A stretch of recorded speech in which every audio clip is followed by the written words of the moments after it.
टाकळी गावामध्ये मी आता आहे. लातूर जवळचं हे गाव आहे. या गावामध्ये माऊली उमाकांत सोट या 18 वर्षाच्या तरुणाचा साधारणपणे 2 महिन्यापूर्वी या मुलाला प्रेम प्रकरणामधून प्रस्थापित समाजाच्या लोकांकडून, मी जातीचं नाव घेणार नाही, प्रस्थापित समाजाच्या लोकांकडून एक धनगराचं पोरगं मारलंय आणि ते 2 महिन्यापूर्वी मारलेलं असताना ते लगेच त्याला मारल्यानंतर 10 ते 15 लोकांच्या समूहानं त्याला मारलं. मारल्यानंतर डोकं सोडून खालचा सर्व भाग त्याने एक ना एक हाड मोडलेलं होतं आणि त्यानंतर तास ते दीड तास त्या मारणाऱ्या लोकांनी पोलिसांची गाडी तिथं येईपर्यंत त्या मुलाला हात लावू दिला नाही आणि मग दीड तासानंतर त्या मुलाला ज्यावेळी हॉस्पिटलमध्ये ॲडमिट केलं, त्यानंतर तो मुलगा कोमात गेला आणि तो कोमात गेल्यानंतर दीड 2 महिन्यानंतर कालच्या 6 तारखेला त्या मुलाची डेथ झाली आणि ती डेथ झाल्यानंतर तोपर्यंत इथल्या पोलीस प्रशासनानं त्या गुन्हेगारांना अटक केलेली नव्हती. त्याचं गांभीर्य समजून घेतलेलं नव्हतं. महाराष्ट्रामध्ये अनेक गोष्टी घडतायत. महाराष्ट्रामध्ये जातीय तणाव किती मोठ्या प्रमाणात आहे. अशी परिस्थिती असताना सुद्धा इथल्या गृह विभागानं, इथल्या पोलीस डिपार्टमेंटनं त्या आरोपींना अटक केलेली नव्हती. अजूनही काही आरोपी मोकाट फिरत आहेत. ह्या परिस्थितीचं गांभीर्य या महाराष्ट्रातल्या गृहमंत्री आणि बाय डिफॉल्ट मुख्यमंत्र्यांनी या गोष्टीमध्ये लक्ष घातलं पाहिजे आणि सर्व आरोपींना त्वरित अटक केली गेली पाहिजे. आम्ही कुठल्या जातीच्या विरोधामध्ये बोलत नाही आहोत. कारण गुन्हेगाराला जात नसते असे मानणाऱ्यापैकी आम्ही आहोत. ज्या पद्धतीनं महाराष्ट्रामध्ये एखाद्या प्रकरणामध्ये लक्ष घातलं जातं, इथले पुढारी, इथले आमदार, इथले खासदार त्यांनी लावला पाहिजे प्रश्न तसाच. प्रश्नच नाही. आरोपीला शिक्षा झालीच पाहिजे, कुठल्याही प्रकरणामधला आरोपी असो. परंतु या टाकळी गावातल्या माऊली सोटला न्याय मिळणार का? इथले लोकप्रतिनिधी, पक्षांचे प्रमुख, या महाराष्ट्रामधले एस-पी, पोलीस डिपार्टमेंट, इथले सर्व प्रशासन व्यवस्था या माऊली सोटला न्याय देणार का? आम्ही आज इथं आहोत. आम्ही या प्रश्नाकडे लक्ष वेधून घेऊ इच्छित आहोत. आम्ही याला जातीय वळण अजिबात देणार नाही. आम्ही जातीय मोर्चा काढणार नाही. आम्ही कुठल्या समाजाला टार्गेट करणार नाही.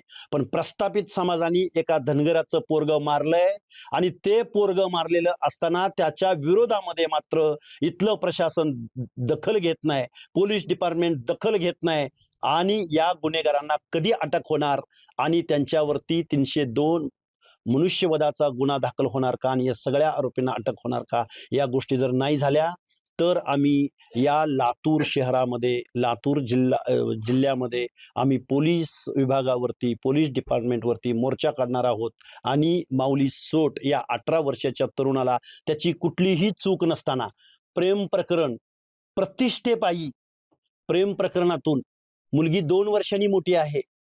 मुलाच्या आई-वडिलांना, भावाला सुद्धा मारहाण केलेली आहे.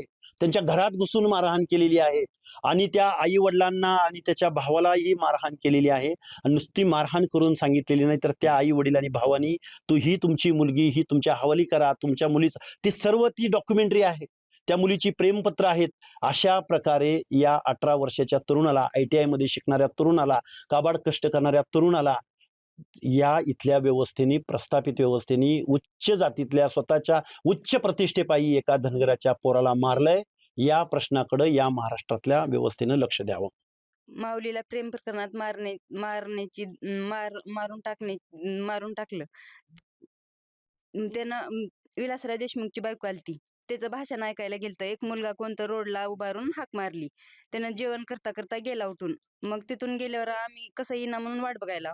आम्हाला वाटलं भाषणच ऐकाय गेलं काय की. मग तिकडले मारलेलं आम्हाला माहीतच नाही.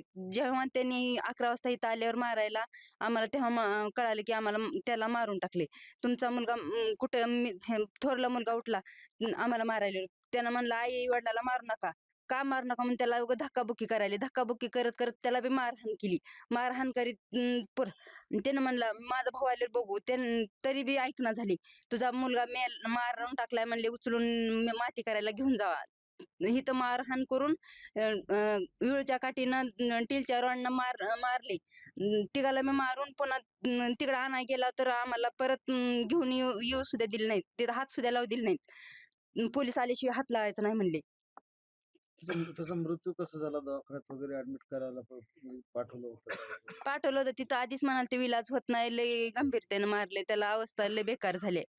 त्याला कुठं सुद्धा शिल्लक ठुल नाही, सगळे हाडं खिळखिळ झालीत म्हणले. तुम्ही इथं इलाज होत नाही घेऊन जा. आम्ही बळजबरीने तिथं ठुलते. काय म्हणजे काय मागणी काय तुमची आता?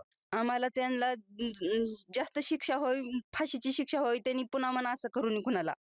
आमच्या लेकराला मारले ते मारे दुसऱ्याला होऊ नये. आणि त्यांनी जाताना सुद्धा मला घरात कोंडलं तर मला म्हणले पुन्हा सुद्धा मारू शकता. निघ तू बाहेर तुला सांगतो. डोळेवरी केले तर खाली बघ नाही तर हाणताव. आवाज केला तर आवाज सुद्धा करू देना झाले. असं निके मारायला चालू केले त्याने. आवाज सुद्धा करू देना झाले. देश विदेशातील प्रत्येक घडामोडींचे लाईव्ह अपडेट मिळवण्यासाठी आता साम टीव्हीच्या सर्व सोशल मीडिया प्लॅटफॉर्मला लाईक, फॉलो आणि सबस्क्राईब करा. तसंच सर्व नोटिफिकेशनसाठी बेल आयकॉन प्रेस करायला विसरू नका.